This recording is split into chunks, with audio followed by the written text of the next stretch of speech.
खेळ सोपा वाटला तरी सुद्धा तो खूप कठीण होऊ शकतो आणि कदाचित एक अचूक या डिस्कचं त्या टायरमधून जाणं, त्या चाकामधून जाणं निर्णय बदलू शकतो। तर 10-10 संधी आहेत। ही फ्लाइंग डिस्क इथून अशी टाकायची आणि अचूक या टायरच्या मधून जायला पाहिजे, चाकामधून गेली पाहिजे। माझी गेली नाही कारण मला पैठणी नको आहे। तेव्हा आता ज्यांची गुणसंख्या जास्त होणार त्या ठरणार आजच्या भागातल्या होम मिनिस्टर, ज्यांना मिळणार आहे। चला तुम्ही आधी 1 टाका। हो टाका।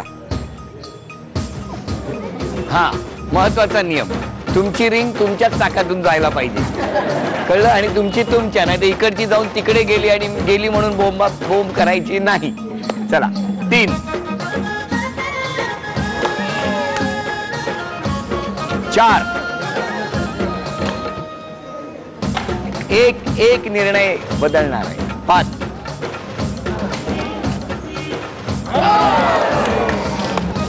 दोघींच्याही 5-5 संधी झालेल्या आहेत। आता या वहिनी या बाजूला उभ्या राहणार आणि या वहिनी या बाजूला।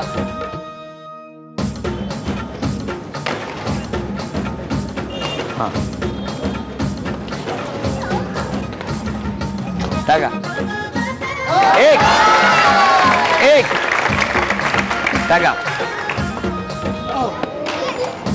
चला टाका। हो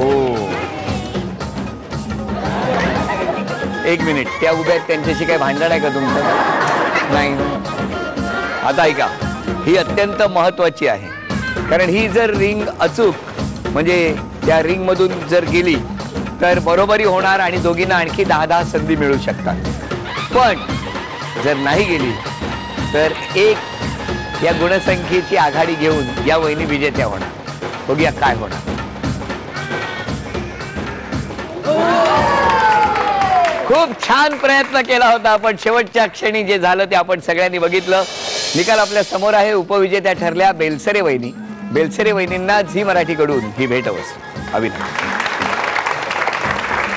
आणि आजच्या भागातल्या होम मिनिस्टर ठरल्या पाटणकर वहिनी। पाटणकर वहिनींना तथास्तु पुणे यांच्याकडून ही पैठणी।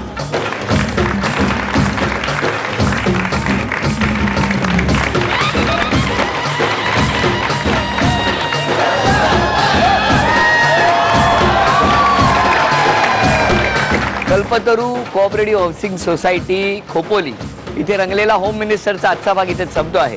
पुन्हा भेटूया अशीच एक पैठणी घेऊन पुढच्या भागात। नमस्कार।